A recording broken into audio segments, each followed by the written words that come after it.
All right, there we go. All right, so we want to say good afternoon, or what is it? Close to evening. Well, good afternoon again. My name is Taiye Oladapo, and this is my twin sister, Lola Oladapo. And we are the co-founders of the TL Hospitality Group, which is an innovative Airbnb travel and hospitality lifestyle brand. And we're on mission to change the world through the art of hosting well. We, the TL Hospitality Group is also the parent of the forthcoming cultural, the online cultural experiences brand Urbanity Lush, which is a curated community of cultural connoisseurs, travelers, and all things, lovers of all things hospitality. And so on that note, I'm going to turn it over to Lola. She's going to give us kind of like a summary and a breakdown of what we're doing today. Awesome. Welcome again. My name is Lola Oladapo. So there's never really the best time to start a business, but particularly in the middle of a pandemic, right? However, many people, millions of people are actually bucking conventional wisdom and they're taking the leap and they're starting businesses at record rates, not seen since the Great Depression. Wow. Unfortunately, many of these businesses, according to the Small Business Administration, will fail by the time they turn 5. And, you know, my sister and I, we're budding business owners. And so we think about these things. We think, you know, how can we build our brand, build our business in a way that will be successful, will thrive and be here in 5 years, right? So we thought we'd start a conversation around this business model that's been taking the entrepreneurial community by storm. It's called the Lean Startup Business Model. And it was started by a gentleman by the name of Eric Rice. And he is a phenomenal gentleman. He wrote a book and it just kind of blew up on how to follow these particular tenets of the lean startup business model to make sure that your business is successful. So we're not experts on this model at all. And so we brought some panelists, invited some panelists to come and share with you all kind of the tenets of the model. And so we have Mr. Mark Kuhn, who is what we like to call a celebrity mechanical engineer. You may not think he's a celebrity, but we read about you online, you're a celebrity. He's also the co-founder of and CEO of Ode Foundry, a product engineering company that builds cool stuff. Love that tagline. And next we have Mr. There you go, love it. I got that for you. Awesome. We have Mr. Gary Johnson, the illustrious millennial entrepreneur in his own right. And he is also the program manager and experience designer at Venture Cafe. So welcome, gentlemen. We're so happy to have you all join us for this amazing conversation. And so, yes, so let's dive right into it. We're going to spend a couple of minutes just kind of getting to know you guys a little bit more in depth, and then we'll go right into the conversation. Sure. Thanks for having us. Absolutely. All right, you want me to see if I can share you some slides, show you what I'm thinking about? Well, we want to, before you dive into the conversation, we wanted to get to know you guys just a little bit more. Sure. Okay. So one of the things that we like to do, again, welcome, fellas, we like to, as hosts, we like to make our guests feel comfortable and welcome. And we do that by being intentional about knowing your stories, about learning what our guests enjoy, what makes them happy. And so the questions that we're going to ask you are, designed to help our audience, our watching audience, get to know you a little bit more in depth. Like we talked about, we're budding entrepreneurs.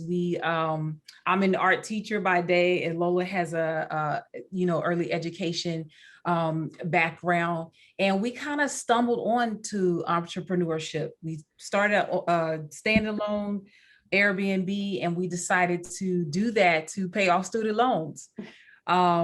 We did not have any business acumen except for maybe when we were 8, we had a little candy store, and then we did a couple of fundraisers throughout high school.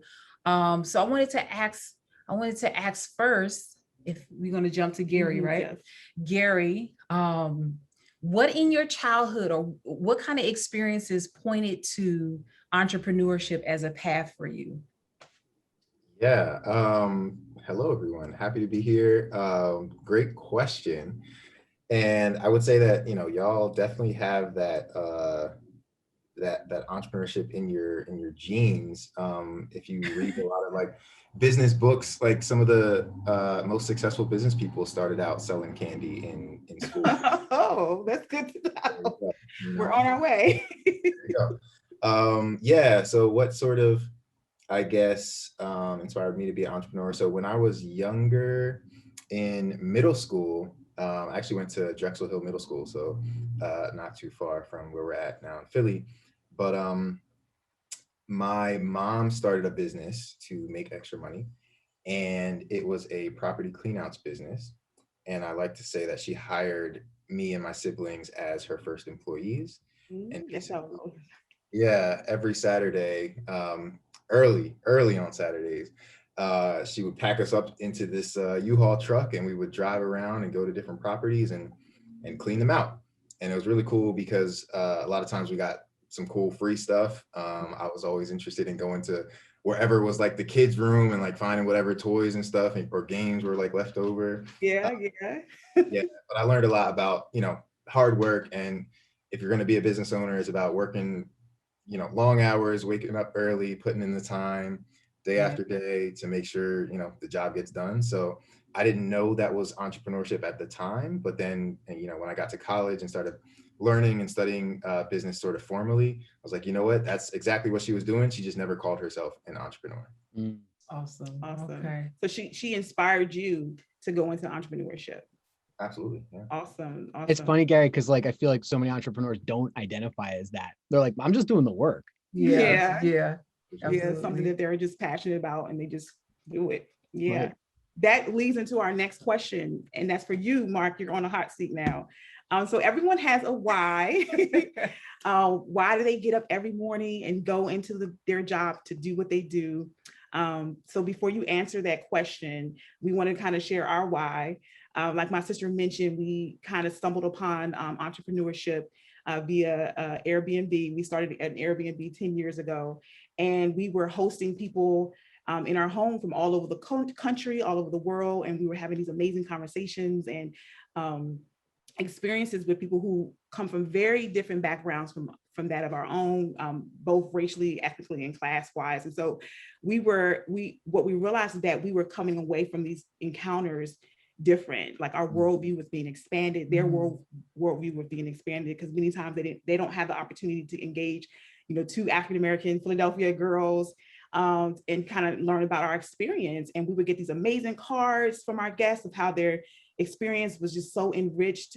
And so we were like, wow, we can really use the vehicle of hospitality to change the world, which is ultimately our goal. We believe that the world is very polarized. There's a lot of a lack of empathy and understanding, right? And I think we think that's because people don't have the opportunity to really engage each other in intimate spaces. And so we pride ourselves on creating these really warm and inviting spaces for people to let their guard down and really be their authentic, ethnic selves. Sure. And that's really our mission, and that's our why, and that's why we continue to do what we do. So with that said, there's like the meeting after the meeting kind of thing, like yes. the Zoom call ends and then everyone's sort of sitting in the room and you're like, take that collective breath out. And it's true though, right? It's like the moment, because you said engaging in intimate spaces is like, it's a home, it's your home, it's their home. It's like that's the ultimate hospitality. I completely believe. And I think we kind of cheated in a sense that we're not originally from the North. Our mother is actually from the South, so we have those Southern sensibilities, and then we have a West African father who's also that culture is very hospitable. And so we pride ourselves again on being able to use our hospitality to really allow people to be themselves, and we think that's because of our unique makeup as well. So that's our why. So Mark, jump into your why. Why Ode Foundry? Sure. Yeah. Also great question. Especially for lean startup models, is that like disambiguating that mission statement or pulling that, making that more clear. So for Ode Foundry, the mission statement is we build cool stuff. It's on the wall in the other room in front of our, in our office space. And when we started the company, we had tapped into this project, which was building a hot soft pretzel vending machine. where we all kind of looked at it and we're like, man, that is so cool. Like it just is. And it's such an elusive term where we've tried to figure out what makes something cool, but it's one of those things where you really only know it when you see it. The split flaps being one of those things where when we started the project, there was an electrical energy around it that you kept getting kind of caught up in, this like momentum you kept getting caught up in. So that momentum turned into now our company, which is finding these interesting projects that happen to then align with more of our core values, which is giving a damn and growing purposefully and having fun. And the having fun is like, there's really no point in doing it unless it's actually very much at some point a little bit fun, right? But the giving a damn and the growing purposefully. So this year on planet bettering technology, right? Focusing on technology that makes the planet better through a number of different lenses. Our favorite one is called Project Drawdown, which is this great think tank summary of the 50 or so technologies that by 2050 would reduce our carbon impact. So split flaps are great. They're analog signage. They're power sippers, but for the next Ode Foundry projects, what are we thinking about and what are we working on? So every day I get to wake up and work on new product design challenges and customer interviews and meeting really cool people like you guys. And so it's every day is a little different too. So the why is because I love building cool stuff and I love leading a team that does that. Awesome. Thank you so much for sharing your why. I think it's important that we all have something that we're passionate about, that helps us to get up in the morning, to put in those long hours, like Gary said, because entrepreneurship is really about just slugging sometimes through the mud. And if you're not passionate about what you're doing, if you're not trying to, use your idea to change the world, to improve the world in some capacity, I think it becomes mundane and you just lose your zeal for it, right? Yeah, absolutely. So thank you again for that amazing why. So Gary is our resident expert on the lean business startup model. So we're going to start with you and we're going to ask you a couple of questions about the model. So first, can you just explain to our viewers what the lean business startup model is and why is it so, why is the craze of the entrepreneur community right now? No, absolutely. I love everything about the lean startup business model because in a way, it's more so a mindset shift in the business because it's not necessarily revolutionary in that it provides people with more resources, but it challenges people to maximize the limited resources that they might have. So, using what you have on hand and making the most out of those things to prove that, whatever problem you want to solve in the world is a real problem, to prove that there's a market that exists for the solution that you want to introduce. So I read the Lean Startup. There's the Lean Startup Manual. There's the Startup Owner's Manual. There's a bunch of books on lean startups. Okay. And I've read a bunch of them and definitely subscribe to the methodology. There's sort of this really cool tool that is called a business model canvas, which is basically something that changed the game and challenged people to not think about, when they think about starting a business, not writing a full business plan, but mapping out a business model. And that can be something that fits on one piece of paper that takes you 30 minutes to complete. It could take 10 minutes, right? Just to jot it down, think it through. But it challenges people to sort of put their ideas, get those ideas out of their head, put it on a piece of paper. And then what you're supposed to do from there is validate your assumptions in the marketplace. So the whole thing about lean methodology is sort of rapid iterations, putting things out there, making those fixes, making those changes, and then getting to a point where, you prove that you can create value in some form or function, and your product or service gets better over time. So basically what it boils down to is if you have an idea, there's nothing stopping you from putting it out into the world. You can test your idea by putting out a video on Instagram, right? If your end goal is to create an app that's going to allow people to invest in cryptocurrency, right? Like, can you prove that people are even interested in that Yeah.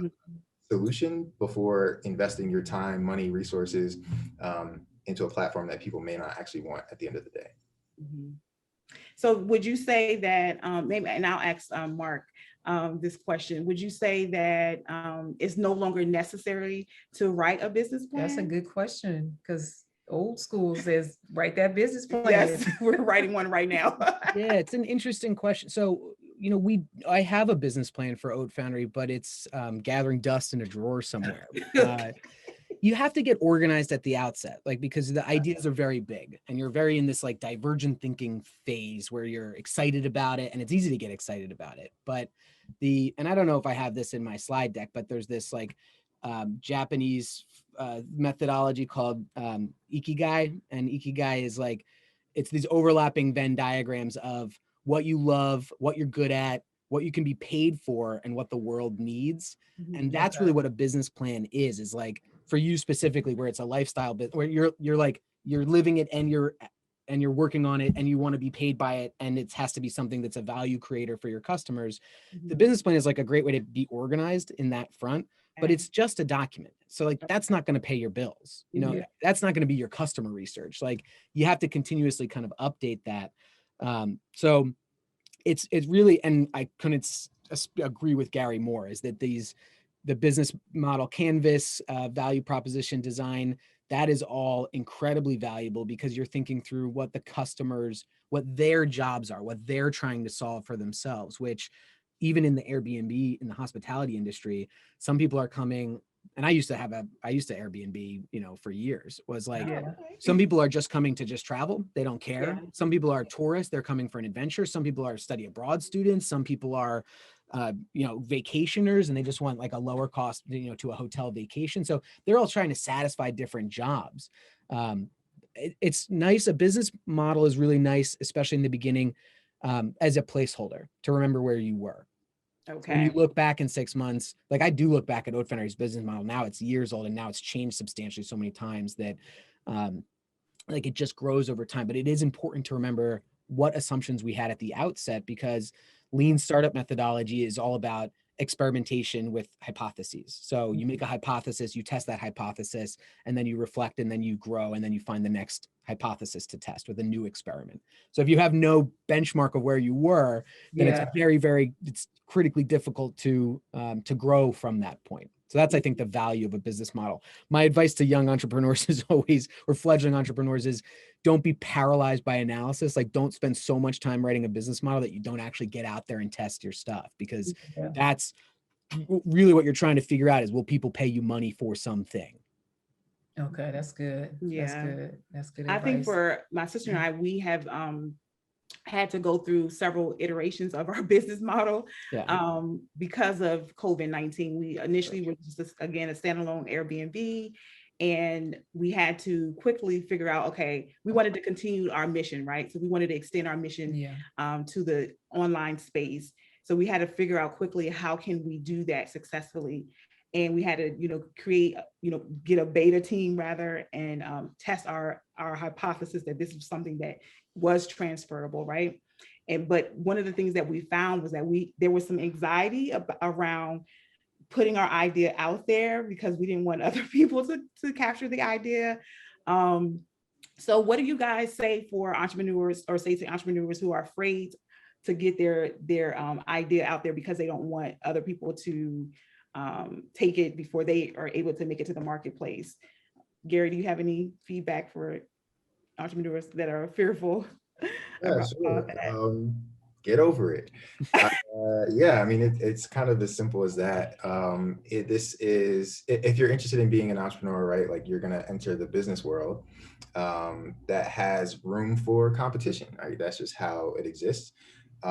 If you have an idea that you're afraid other people are going to copy, your challenge as an entrepreneur is to figure out what your unique value is, right? Like, what's the thing that you do that makes you stand out? I think for a lot of like early stage entrepreneurs, it's easy to use that as an excuse for, you know, why not to get started.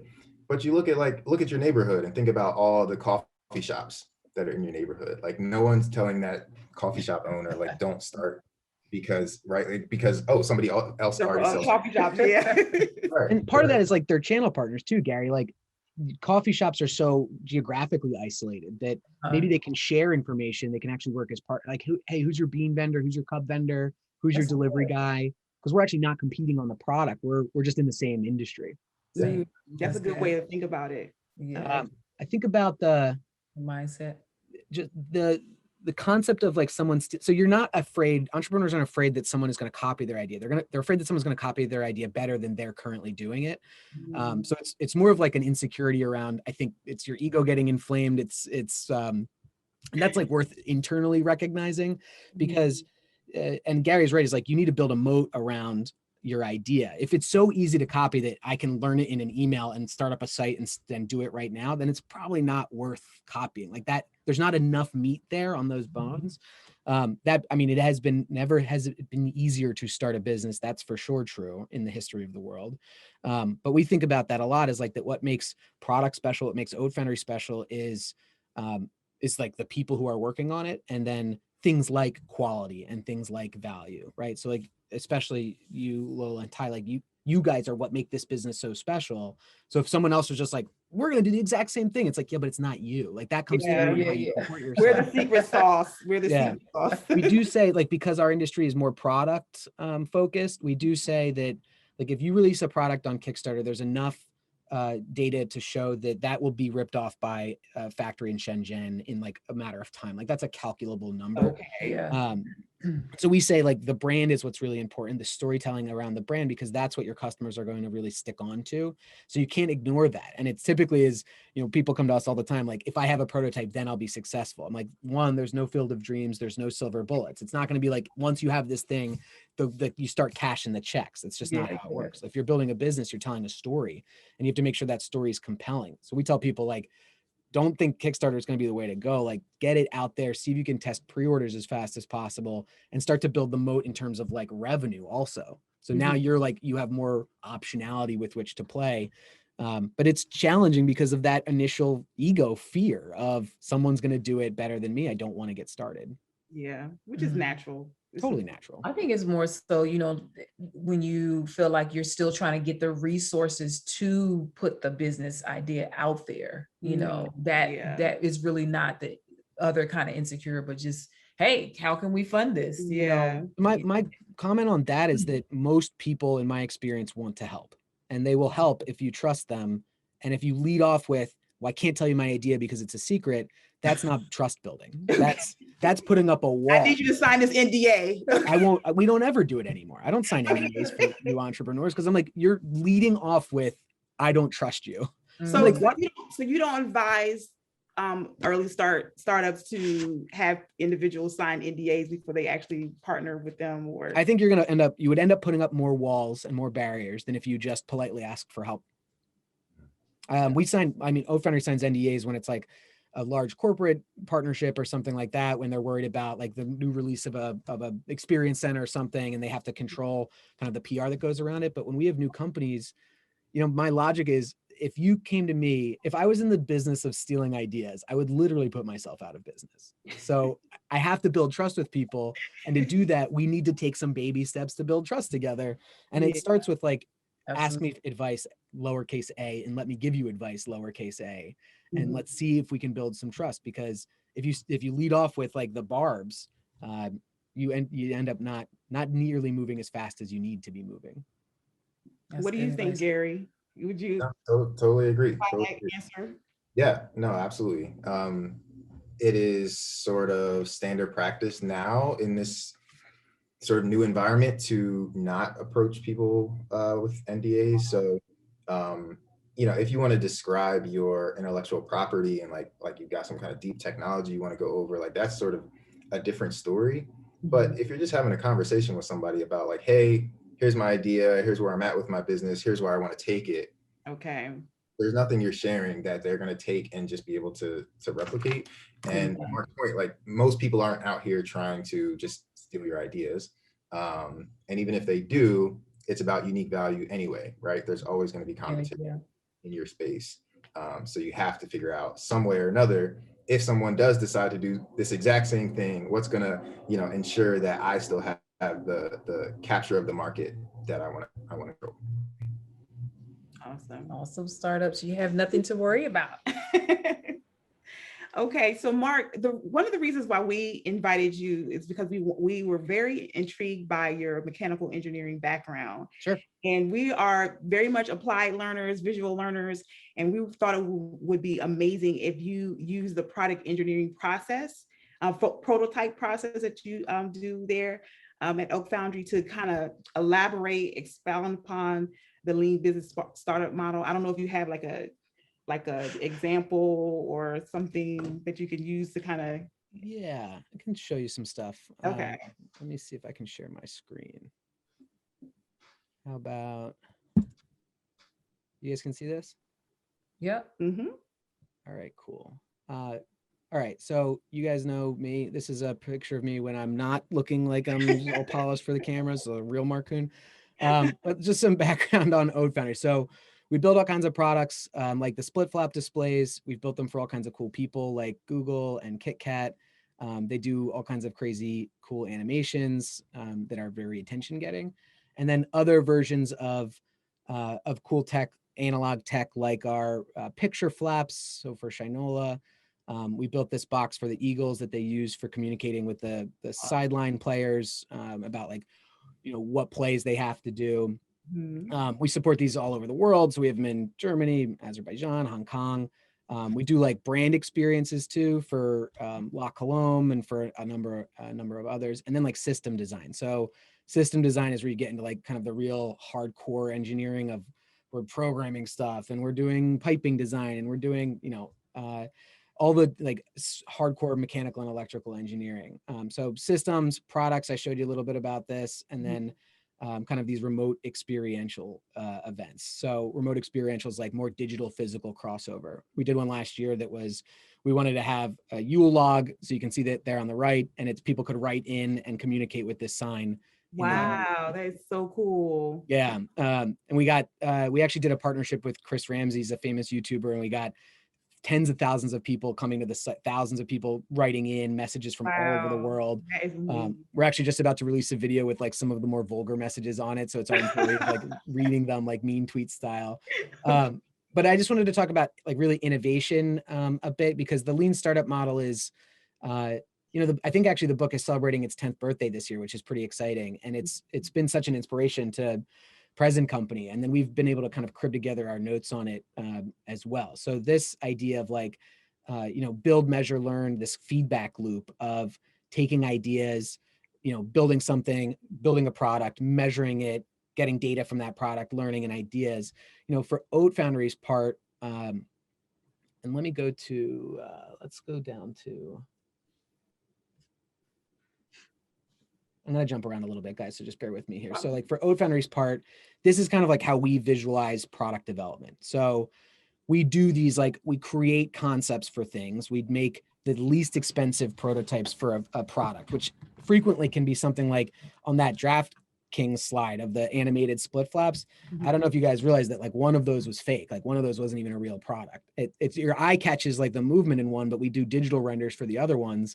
And we pepper those in because it makes us, you can prototype an idea by like just digitally rendering it first to get it out of your brain. So we espouse sketching all the time in our early prototyping stages and making wireframes of apps using tools like Marvel and using sketching software to kind of get it to the point where at least you can understand it because it's cheap, right? Like it's super inexpensive to do, because at the beginning of a project, it's so high risk, right? If you said, we're going to make a new whatever device, time travel chair, we just don't know how that works, who's going to buy it, what the market is for it, what the government regulations are around it. Ode Foundry is doing a cannabis project right now. It's very challenging to navigate some of those regulations. And so it's very high risk at the beginning. So what we're trying to do is de-risk over time for the least amount of money possible. And this matches up with the lean startup model, which is, we just continue to reflux through this little cycle as we're de-risking over time. So we do these small experiments and these small tests where in the beginning we'll say, let's get a landing page set up for a new product. And let's run some Instagram ads and see if people are interested in that. Mhm. Or let's get a landing page set up with a video and a cut sheet of a new piece of technology. And let's contact 20 industry experts and see what they think about it. And the great Okay. part about asking people's opinion about something is They that love- frequently they will give it to you. They Yes. will just give you their opinion. And yet there's all kind of, Adam Grant's a Penn professor. He has this great article about cold emailing and asking for things from people, Mhm. asking for feedback. And I have just found in my 8 years doing this at Ode Foundry that a polite email saying, can I book 30 minutes on your calendar in the next 2 weeks to get your feedback on something? It's like a 90% success rate from like big people down to little people. Like I can kind of get everyone. It's a little bit more challenging. Like our business is business facing products. So it really is this B2B. So there's a different kind of access to that versus customer facing products. But even customer facing products, now you have tools like Instagram and Snapchat and social media platforms you can put ad spend behind to get feedback to your website. Yeah. It just becomes, are you capturing that feedback appropriately? Mhm. So as we kind of work down, you're pretty high risk. Then you're talking about a physical prototype. What's our physical prototype going to do? It's for testing. It's for marketing. We want to see where it breaks. Then running a pilot program, you're doing a smaller scale production. You're making, before we can make, 100,000 of something or even 10,000 of something, you really have to make 1,000. To get to 1,000, you have to get to the first 100. To make a first 100, you have to make one. Like at a certain point in the very beginning, you're just making one of these things. And the challenge is, and the reason that this is a curve downwards, is that if you make the wrong decisions early on, those are big, they have large consequences, right? So if you spend thousands of dollars to make a prototype without proving out that people want to buy your product, you end up in this precarious position where now you don't have any resources left to develop that product, and you're stuck at the very top of this curve, which is high risk, and you're very early on. You haven't made the tipping point over to something like scale. The other challenge is at scale, there are companies called contract manufacturers that make things, that make stuff like any appliances that you have or consumer electronics that you have. And they're going to ask a number of onboarding questions like, how many do you need per month? And you wouldn't know what that number is yet for a physical product. Or like, do you have your design files? And if you're only at the napkin sketch version of it, how do you do that? So we're trying to kind of connect those two realms, through this engineering design process. Let me jump back for a second because I wanted to show you these guidelines. So this is something that our team cribbed together from our experience over the years. And this is like especially for the nature of this talk, which is, early entrepreneurs, like you're working on a new concept for something. These are just toolkits that have really served our team very well. So the number one question that we were just discussing is about how much do you share? And this is one where we say maximize the experience. The more people you can get in the room, the better. If your idea is so rudimentary that it's actually that easy to steal, you should probably at this juncture move on to a different concept or figure out ways to make it more unique, your value proposition more unique, as to what Gary said. Creating solutions for problems and not the other way around is one that I can't tell you how many times I've seen where someone comes to me with this really cool, idea for something. We're like, there's no problem here. You're not actually solving an issue. So you're never going to have people banging down your door to buy this thing because you made up the problem. The problem's not real. It's true though. And we all do it. We all have shower ideas where you create an invention for something. And you're like, oh, but like we already have straws, oh, like windows already roll down in cars. Like we don't need it to work like that. Investing in personal and upgrading your personal knowledge, coming to events, obviously like this, but then reading so much, setting up Google alerts for all different kinds of things that you're interested. If you're interested in fashion design, setting up Google alerts for fashion design. I'm sure for Airbnb, hospitality industry, setting up Google alerts for like legislation for around the coronavirus, for like travel trends, all kinds of stuff. Planning for failure is a curious one because I think it's one that we hear, but it's tough to internalize. So planning for failure is at the outset, say, just in knowing to yourself that this is not going to go right the first time. It's just not. That's good. But it's true. It's like, then you fail and it takes some mental fortitude to remind yourself, that's okay. I'm learning here. And that's certainly espoused by Lean Startup, which is experiment. And then they're not considered failures from a scientific perspective because you're learning from them, right? You would call it an unsuccessful experiment. And that leads very seamlessly into staying motivated, is that like a large part of starting a company is just to keep grinding forward, like keep moving forward, because you're the champion of this, and it's easy to become disillusioned. It happens. It even does happen to me, and I have specific ways I charge up my batteries, but it's tough when it's only a single person or it's a small group of people to keep moving forward. We get distracted, you find a more stable income source somewhere else, or you get in a new relationship, you have to move across the country, or you get in a worse relationship and it's draining your batteries. There's all kinds of reasons why you get distracted. So really it's about, failing small and fast. Like I said, is like when the risk is very high at the beginning, make inexpensive choices and then keeping the momentum going. And then this bit about using resources sparingly is that like actual stuff is expensive. Sketching things out and talking it over with the team is priceless, and you can do that very easily.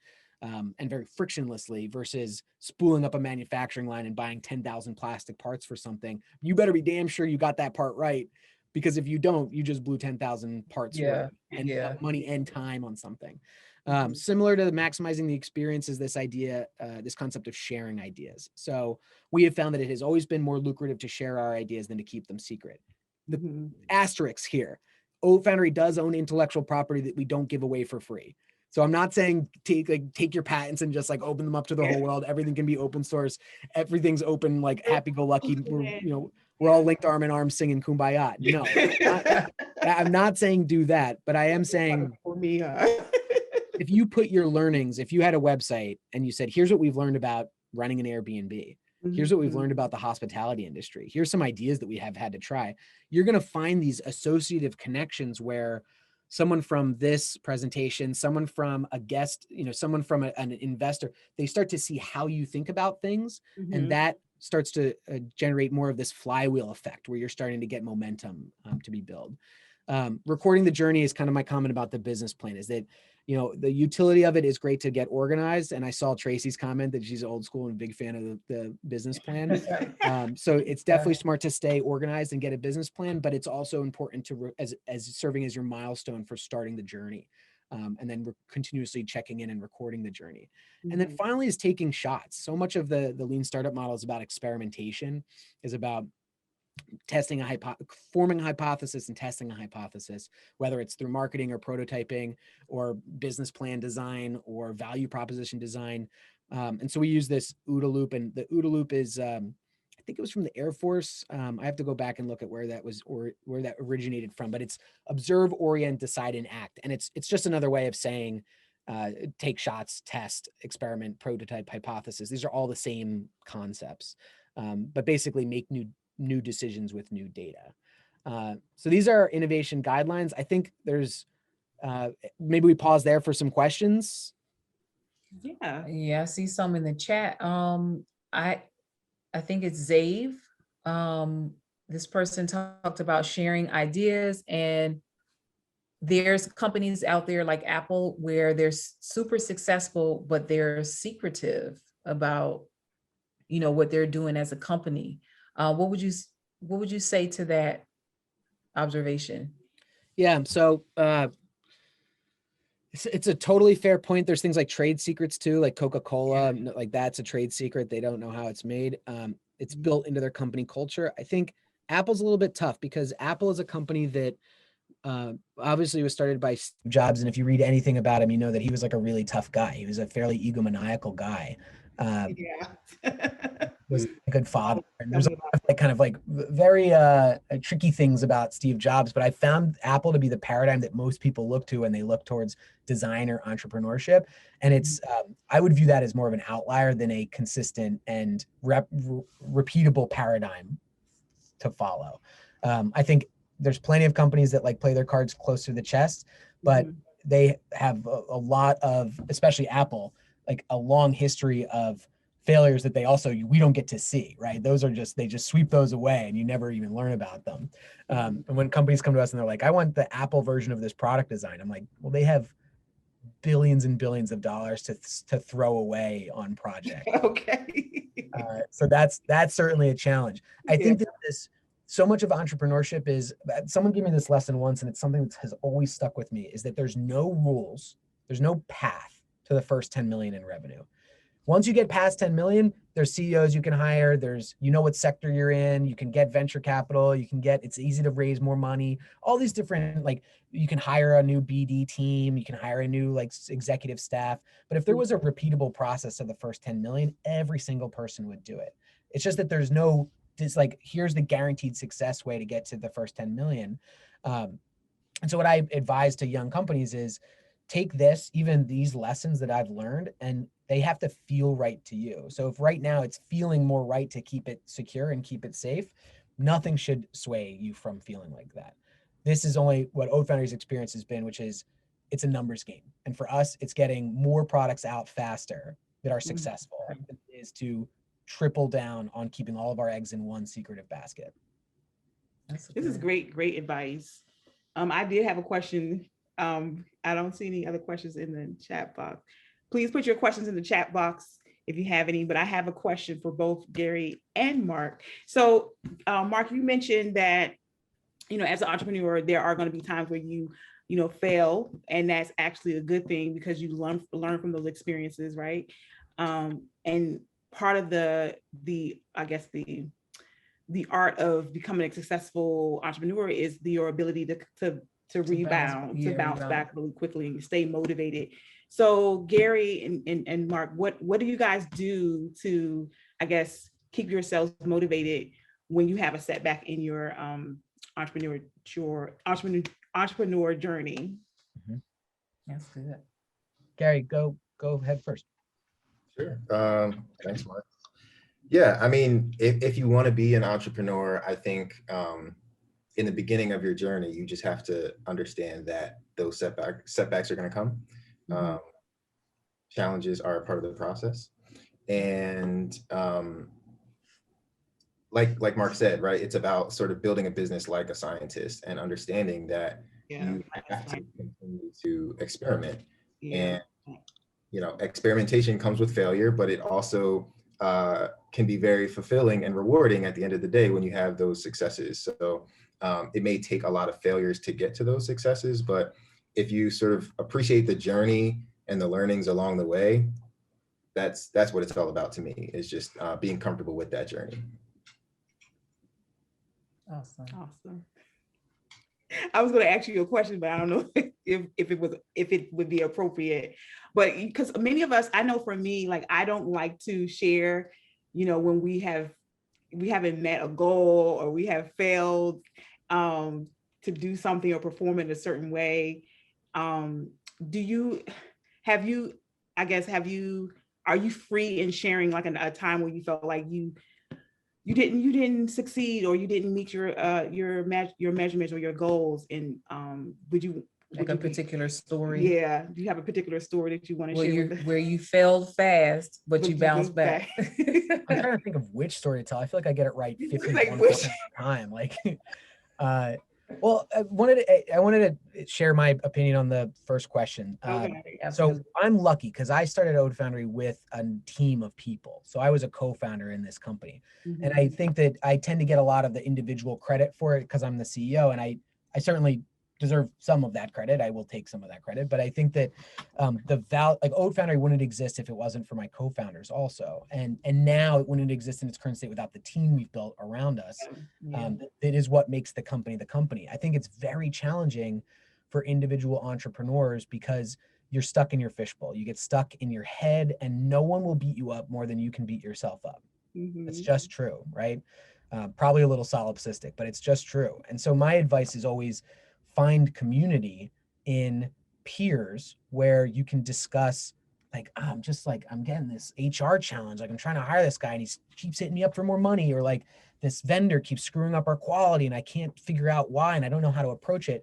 And this is what I mean in this, like, there's no rules to the first 10 million, is that like we all kind of help each other figure out how to get there. And I have people I help, and there's tons of people who help me, and it all kind of comes down the chain. So finding community has been critically important in stabilizing I have pretty good mental health, but stabilizing my mental health, especially when things are going bad, because I can talk it over with a group. So finding community. Yes, absolutely. Awesome. Bob has a great question. He asks, is there it sounds like he's saying, is there any kind of debriefing after a project? He said post-mortem asking what you did right, what you could change, all of that good stuff. Yep, critically important. So we do postmortems for all of our projects. That's certainly the learn phase in the that loop that I showed. Ideas, build, product, measure, data, learn. So that learn phase is where you're aggregating that. We do something. The CEO of Netflix wrote a book called No Rules. Reed Hastings, and he does strategy bets. So when the executive team will make a strategy bet of like, here's where we shook the crystal ball, here's where we think it's going to go. And those are great, but you do need to check back in on them at certain intervals throughout the year. So the cadence of meetings throughout the year, quarterly or something like that. But in terms of a postmortem, we look after a project is completed. How did we do on the deliverables? How did we do on like the margin for it, right? You got to count the dollars and cents, but then our process, we are constantly retooling our process to get better over time. And we'll say, well, listen, we had a working meeting at this date and we should have done that later and we should have involved more people.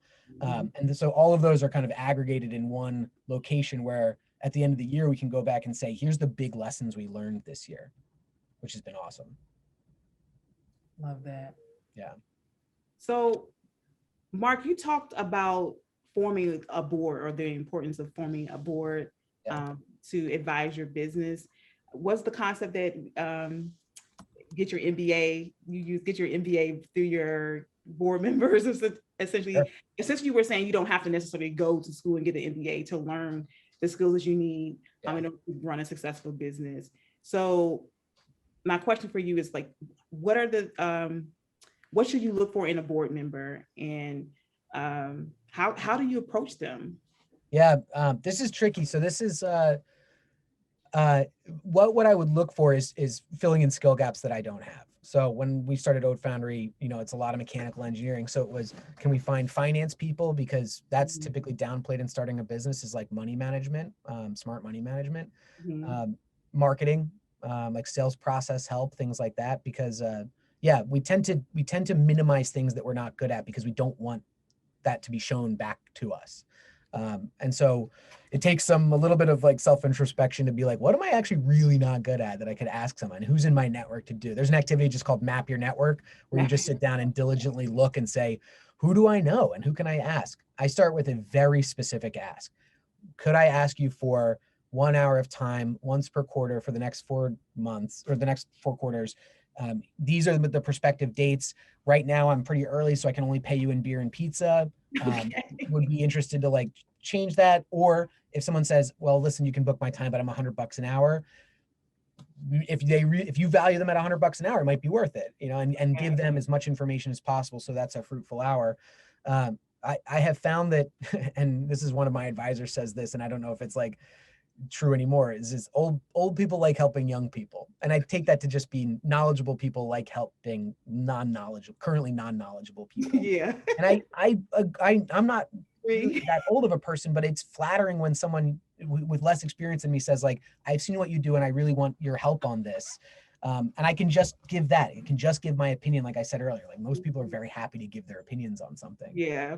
And so I would form it as like a very specific request, a very time-bound request. I wouldn't overreach. I think for a mentor-mentee relationship, someone being very respectful of your time is like, it instantly builds more rapport with me at least. And making it easier for them to give you the feedback that you're looking for. Awesome. Gary? I wanted to ask Gary about who is he? He's not an old guy, but who are you mentoring, or how does it? Well, I feel like running a business will give you a couple of gray hairs, right? Yes. But how did you want to contribute to that question? Yeah, well, Mark shared a little bit earlier on, but I think especially like as it relates to lean startups and for early stage founders who may not have access to the mentors that they seek just yet, thinking about like reading books, right? Listening to podcasts, reading blog posts by the experts in the areas that you want to be successful in. And like having those imaginary conversations and asking those people like questions that are challenging you, and have that conversation in your mind. Like there's nothing wrong with that. I do. Mark, That's Gary. That's the wall of heroes. That's what we were saying about exactly it. Yeah. Yes. that's lean methodology, right? Like you don't know those people just yet, right? Maybe you do want to do some outreach or whatever, but you have to think about the resources you have at hand, and that's definitely something I did a whole lot and still continue to do. And I guess aside from that, when it comes to just looking for support, like Mark mentioned finding community, and I think it's definitely about sort of like reaching across as opposed to always thinking you have to reach up. So there are founders on a journey at a similar stage as you. They may be in a similar industry or a totally different industry. Bouncing ideas off of them can be incredibly helpful. So you don't always have to think like, I need a billionaire business person to give me advice, right? Like, especially if things have changed, right? As they have, like we are sort of creating this new future of entrepreneurship. So personally, I prefer to ask people who are building that future now as opposed to people who were successful in the past. Yeah. There's also like, I think this is innovators DNA territory, but it's something that we talk about at Ode Foundry, this association engine. And it's, that's what they call it, I think, in innovators DNA, but it's also like cross-pollination or the Medici effect or just creativity. And the idea that Gary, you're getting, I think, down to is like your peers, maybe you're starting an Airbnb company, but there's other industries that have hospitality in them too, like the Mann Center and like restaurants in Philadelphia and like even like study abroad programs, right? Like they have different problems that they're trying to solve, but some of them are in the same kind of vertical that you are. Okay. So then when you start to speak with them like peers, they can give you really like probably meaningful advice. And now you're kind of cracking the whole thing open, which is really attractive. This is too good. This is too good. I love it. We're taking notes. We're taking notes. Definitely same in the chat. We have someone in the chat who, let's see.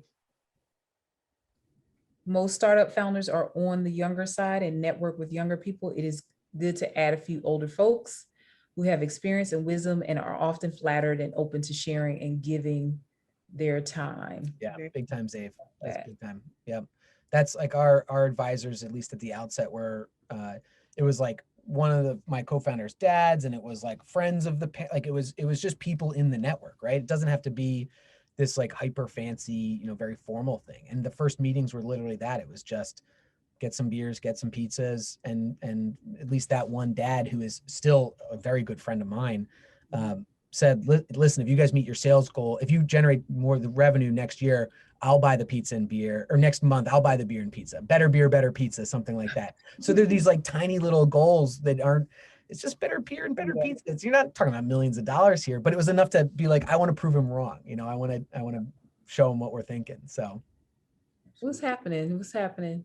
Who did someone, you guys see that? Oh, okay. I don't know what that was. Sorry.